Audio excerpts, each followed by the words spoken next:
Taking this picture from this to this, giving it that more of a wide angle shot look. It's super simple, stick with me, this won't take long.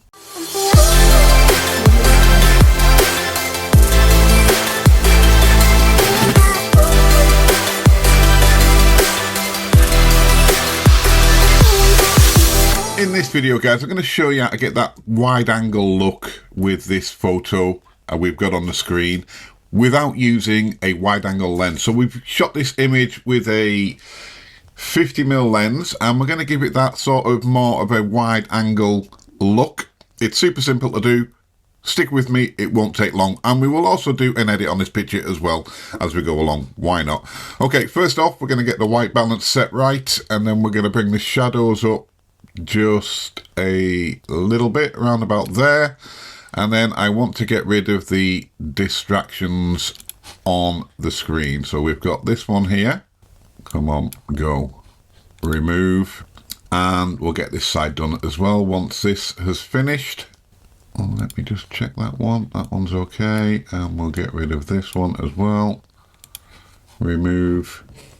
We'll finish it off in Photoshop as well, but we've got a base to start with, and what we'll do first of all is the trick I will show you just in Lightroom, dead simple. And what we're going to do is we're going to go to this module here, make sure we've got the profiles connected, ticked up and ready to go, and then we're going to go into this one here which is a transform, and then we're going to simply bring this slider, we'll keep the constraint crop as well, and then we're going to pull the foot toward the camera, and we've seen those elongated shots of feet, etc.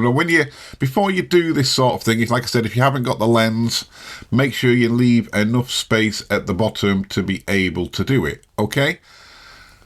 And we've got just enough foot space there, so it's given her that more of a, you know, if we were highlighting these shoes, it's given that more of an elongated look that we're looking for.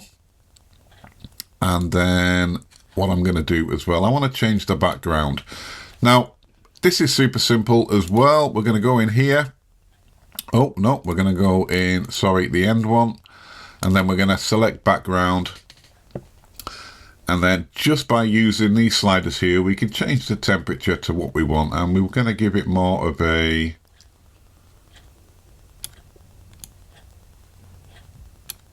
pink look. I think for this one we'll add a little bit less white to about there, and bring the highlights down just a little bit, bring the exposure up just one, and a little bit more contrast on the shot as well.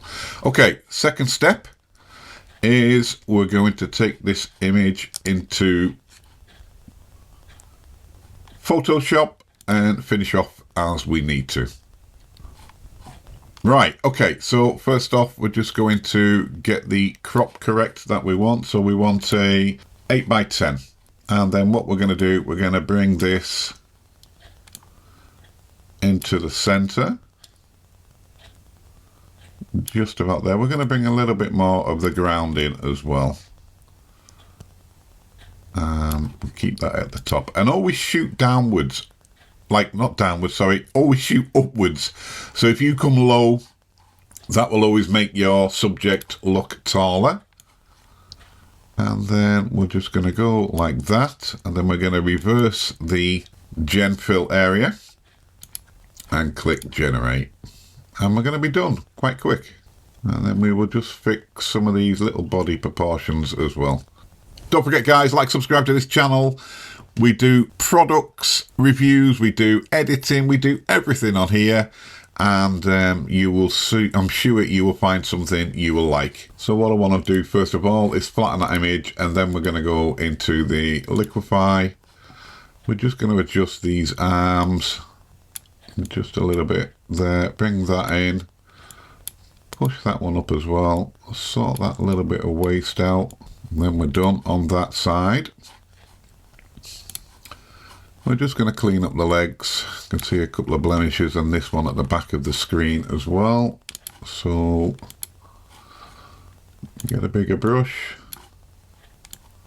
we're just going to go down there. Little blemish on the leg there.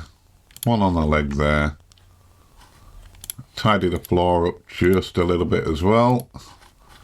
I'm just doing this quickly because the main point of the video was to show you how to get that effect. And then we're going to put some text behind. So we're going to select the subject. It doesn't matter if it's not perfect. Select a mask. And then we're going to do new layer mask. Close that.